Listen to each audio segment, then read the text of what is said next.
خوشبو والے صابن سے نہایت دم پڑ گیا، بکری کے علاوہ کوئی متبادل نہیں، جب اللہ پیسے دے کر دینا۔ نیکی کے لیے لالچ کرنا ٹھیک ہے، بالکل نیکی کے لیے تو کیا کرنا، سابقوا الی مغفرۃ من ربکم۔ بچے کا پیمپر تبدیل کرنے سے وضو ٹوٹ جاتا ہے؟ نہیں ٹوٹ جاتا۔ آپ نے کہا تھا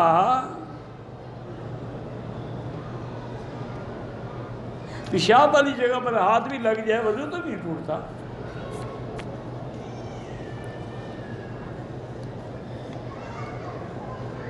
کعبۃ اللہ کو ملتزم کے علاوہ کسی جگہ چمٹنا ناجائز ہے۔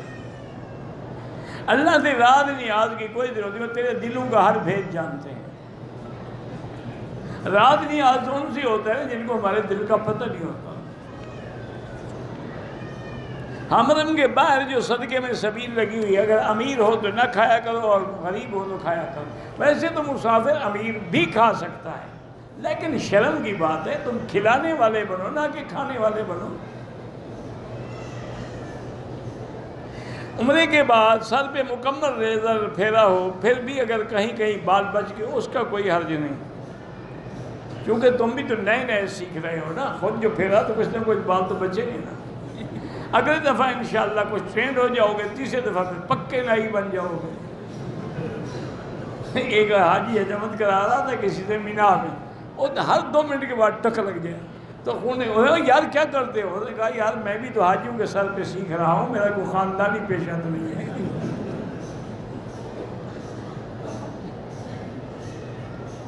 نفل اعتکاف کے بعد 2 رکعت، نفل اعتکاف نہیں طواف ہوگا، لیکن لکھ دیا اعتکاف، مکروہ وقت میں نہ پڑھا کریں، پڑھ لیا تو کوئی کفر اسلام نہیں، ادا ہو گئی۔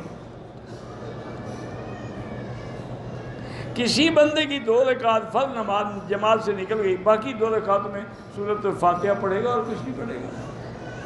اگر مقتدی ہے تو بعد ائمہ فرماتے ہیں کچھ بھی نہ پڑھے۔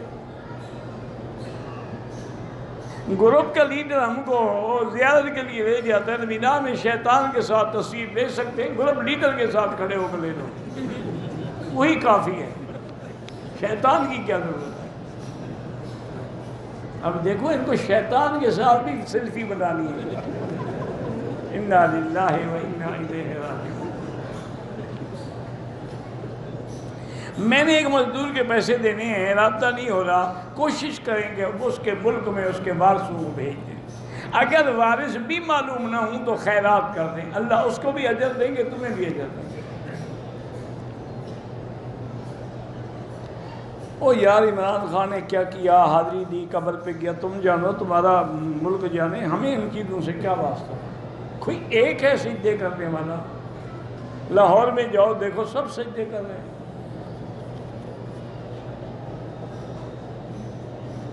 ہم نے ایک عمرہ کر لیا ہے، دوسرا عمرہ کرنا چاہتے ہیں، مسجد عائشہ سے کریں، جیرانہ سے کریں، عرفات سے کریں، طائف سے کریں، جدہ سے احرام باندھ کے عمرے کے لیے عمرہ کر لیا، دوبارہ اگر جائے جدہ تو عمرہ ضروری نہیں ہے، کرنا چاہے کر سکتا ہے۔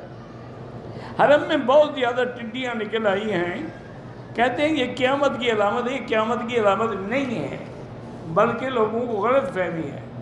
حضرت عمر کے زمانے میں کسی نے آگے کہا کہ حضرت ٹڈیاں آج کل بہت آئی ہیں مکڑی، اور اچھا، انہوں نے کہا پکڑ کے دکھاؤ مجھے، وہ لے آئے، فرمایا اچھا اس کا معنی ہے کہ ابھی قیامت کو بڑی دیر ہے۔ یہ تو الٹا قیامت کے بعید ہونے کی علامت ہے، نہ کہ قیامت کی علامت ہے۔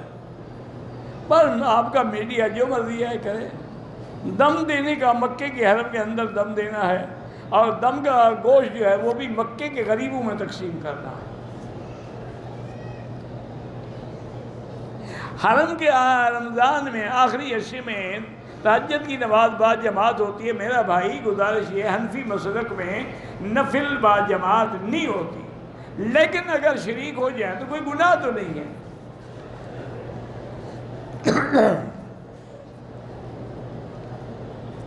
قرآن پاک پڑھتے ہوئے جوتے اتارنا ضروری، ادب کا تقاضا یہی ہے۔ نماز کے بعد جنازے کا اعلان ہوتا ہے، ہمیں پتہ نہیں لگتا، نہ لگے، وہی دعا سب کے لیے ہے اللہم اغفر لحینا ومیتنا وشاہدنا وغائبنا وصغیرنا وکبیرنا وذکرنا وانثانا۔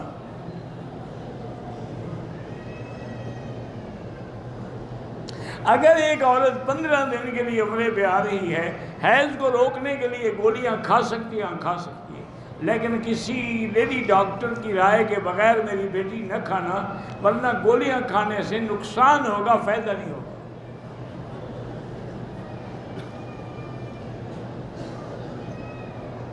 کہتے جی کہ میاں بیوی دونوں عمرے پہ آئے ہوئے ہیں، عمرے کے بعد میاں بیوی مل سکتے ہیں، کیوں نہیں مل سکتے؟ مکے میں ملنا اگر منع ہے تو یہاں بچے کیسے پیدا ہوتے ہیں؟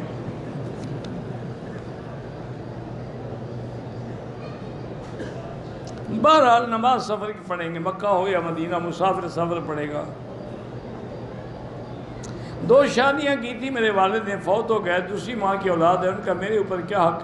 ان کا وہی حق ہے جو سب کا ہے، وہ بھی تمہارے باپ کی اولاد ہے۔ ماں کا فرق ہے نا، باپ تو ایک ہے۔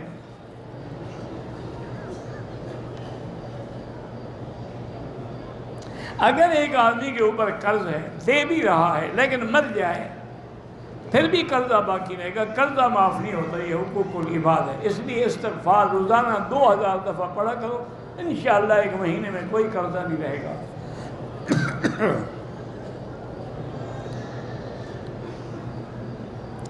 ایک عالم ہے، اس نے مجھے کاروبار کے لیے پیسے دیے تھے، مال پڑا ہوا ہے، ابھی بکا نہیں، وہ پیسے مانگ رہا ہے، وہ مجھے دھمکیاں بھی دیتا ہے، اللہ اس کو ہدایت دے، اس کو کہو مال اٹھا لو، تم خود بیچ لینا، نفع بھی تمہارا۔ 2 آدمی لے کے جاؤ، پیار سے سمجھاؤ۔ شادی شدہ بہن کا وراثت کے علاوہ بھائیوں پہ حق کوئی حق نہیں، ویسے بھائی اپنی بہن کی مدد کریں تو ان کی مہربانی ہے۔ کوئی شخص عمرہ کرے، طواف صفا کے بعد اگر سر نہ مڈائے، نفلی طواف کرنا چاہے کر سکتا ہے۔ اگر کسی عورت کو حیض آ جائے، صرف ایک داغ چھوٹا سا لگے، پھر نہ آئے، تو پھر بھی وہ 1 دن انتظار کرے کہ کہیں آتا تو نہیں ہوں۔ اگر بالکل نہ آئے، تسلی ہو جائے، تو پھر غسل کر کے طواف کرے، نماز پڑھے۔ مغرب کی نماز کے بعد 2 رکعت مستحب ہیں، لیکن حنفی مسلک میں نہ پڑھنا بہتر ہے۔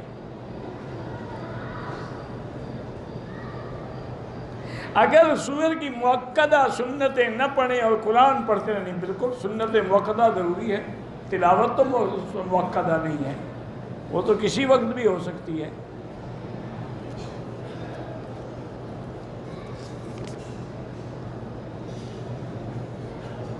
جو قاری صاحبان مسجدوں میں بچوں کو پڑھاتے ہیں، مقرر کر کے فیس لیتے ہیں، بالکل جائز ہے۔ کیا فیس نہیں لیں گے تو پھر آپ کو 11ویں پر گزارا کرنا پڑے گا۔